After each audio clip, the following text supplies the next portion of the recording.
क्या मुस्तकिल इलाज किया उसने दर्दे दिल का, मुझे बीमार देखकर वो मुस्कुरा दिए। जोहार झारखंड, नमस्कार।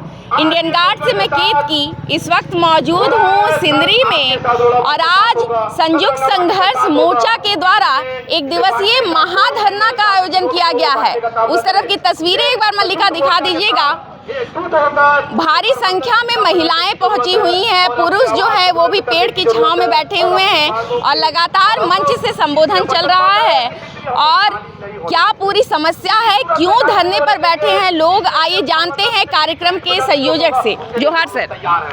लाल सलाम जी, लाल सलाम। सर एक बात बताइए, पहले तो आप अपना परिचय बताइए सर। मेरा नाम सुरेश प्रसाद है जी और मैं संयुक्त संघर्ष मोर्चा का मैं संयोजक हूँ। जी जी और इस कार्यक्रम जो पूरे हो रहे हैं जी उसका भी हम लोग आयोजन बहुत सफलतापूर्वक कर रहे हैं, ये आप देख रहे हैं। जी जी जी सर, पूरा मामला क्या है, क्यों धरना रखा गया है? आज जो धरना हम लोग जो FCI के मुख्य द्वार पर रखे हैं जी उसका खास कारण यह है कि पूरा सिंदरी वासी, जब सिंदरी की पोजीशन खराब थी, जी लोगों में त्राही इमाम मच रहा था, उस समय के सिंदरी के सभी लोग सिंदरी को बचाने के लिए, इनकी कोई सिक्योरिटी नहीं थी, सिर्फ सिंदरी के ही साथी ने मिल करके, सिंदरी परिवार के साथी ने मिल करके इस फैक्ट्री को बचाए 2002 से। जी और आज हम 25 में पहुंचे हैं। पता नहीं इस प्रबंधन को क्या समझ में आता है कि जो उसकी सुरक्षा किया और उसके लिए इन्होंने कोई चार्ज नहीं दिया। जी हम लोग फ्री में इस धरती को बचाने का काम कर रहे हैं, लेकिन ये जो सरकार है भारतीय जनता पार्टी की केंद्रीय सरकार, जी उनको ये नहीं समझ में आता है कि हम इन लोगों को कैसे बचाएं, जबकि भारत सरकार का स्कीम है घर बना करके देने का, लेकिन यहाँ पर घर उजाड़ने की जो स्थिति है बहुत दर्दनाक है। लोगों का नींद हराम हो गया है।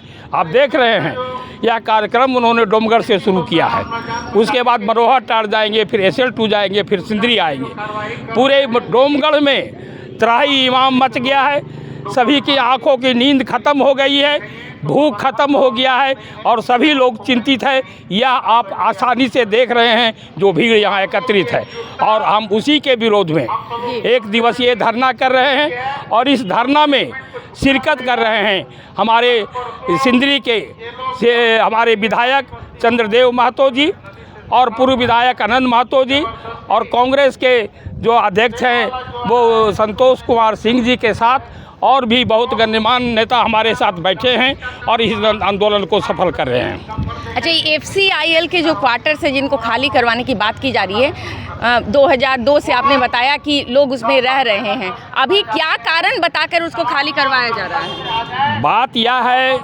कि हमारी जो सरकार है केंद्र की जी इनकी पॉलिसी है कि पूरे देश में प्राइवेटाइजेशन करने का, और उसी के तहत आप देख रहे हैं कि डोमगढ़ को सेल को दे दिया और आपका जो है मनोहा टाल को भी बेचने की प्रक्रिया चल रही है, SL2 की भी प्रक्रिया चल रही है। और ख़ास करके सिंदरी में अभी ACC हमारे जो प्रधानमंत्री जी हैं, आदरणीय प्रधानमंत्री मोदी जी, उनके साथी अडानी जी भी उन्हीं को ये ज़मीन देने का लिए ये प्रक्रिया चला रहे हैं और उसके बाद सिंदरी को निरस्त कर दिया जाएगा और हम लोगों को बेघर कर करके हम लोग रोड पर आ जाएंगे और उसी के लिए हम लोग आज आंदोलन कर रहे हैं। लगभग कितने परिवार जो हैं अभी डोमगढ़ अगर खाली होगा तो प्रभावित होते हैं? हमारे डोमगढ़ से लेकर के SL2 और मनोहा टाल में कम से कम हम तो महसूस करते हैं कि 3-4 हज़ार परिवार तो निश्चित तौर से बेघर हो जाएगा, बेघर हो जाएंगे। और उनके लिए कोई नीति या कुछ कोई नीति इनके पास नहीं है। और हम लोग इसीलिए केयर कर रहे हैं कि हम प्रबंधन से बोलते हैं कि अपने उच्च पदाधिकारी को ला करके और हम नीति के तहत हम मोदी जी से भी आग्रह करते हैं कि एक नीति के तहत ये लोगों को बसाया जाए और बसाने के बाद ही आप कोई भी काम करेंगे। आपने कोई विचार विमर्श नहीं किया लोगों से।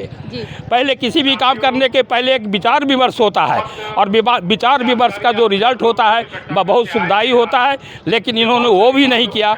हम अनुरोध करेंगे कि विचार विमर्श करें और कार्य को तब आगे बढ़ाएं।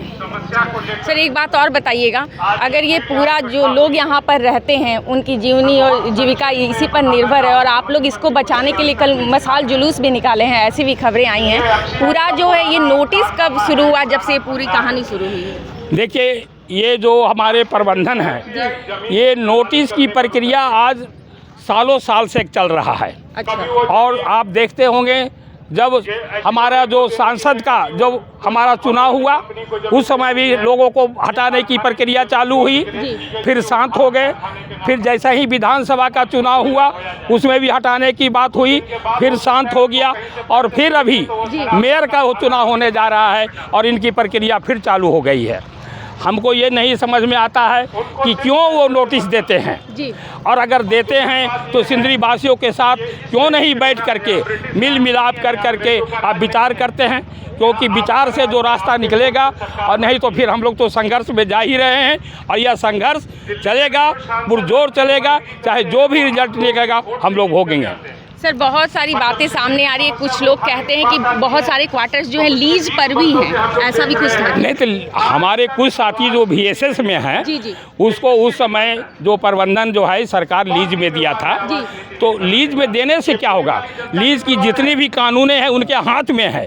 जब सभी लोग खाली कर देंगे तो अब वो लीजधारियों का लीज कैंसिल कर देंगे तो हम लोग बेघर उसमें भी हो जाएंगे। इसलिए लीज जो है कोई महत्व नहीं रखता है। चुनाव से पहले मतलब कौन सी रोटी सेकने की कोशिश कर रही है केंद्र सरकार? नहीं, ये रोटी सेकने की कोशिश करते हैं लेकिन सफल नहीं हो पाते हैं। पिछले बार सांसद को हम लोगों ने खुद चुना है, ढुल्लू जी के। वो एक कर्मठ कार्यकर्ता थे और सिंदरी को बचाने का उन्होंने संकल्प किया था, लेकिन जीतने के बाद उनका संकल्प फेल हो गया। उसके बाद दूसरा बार विधानसभा हुआ। विधानसभा में जो हम लोग सांसद का धोखा खाए, तो इस विधानसभा में हम लोग जो है भाकपा माले के साथी चंद्रदेव जी को हम चुने हैं और वो संघर्ष के लिए ललायित हैं। अभी कुछ देर में ही, थोड़ी देर में वो आएंगे और सभा को संबोधन करेंगे। चलिए, धन्यवाद आपका। तो तस्वीरें आप देख रहे हैं, आवाम सड़क पर है और नेता जो है मोर्चा संभाले बैठे हैं। हालांकि जनता के दर्द को सरकार कब समझेगी और इनके दर्द का इलाज कब करेगी वो सब हम भी देखेंगे।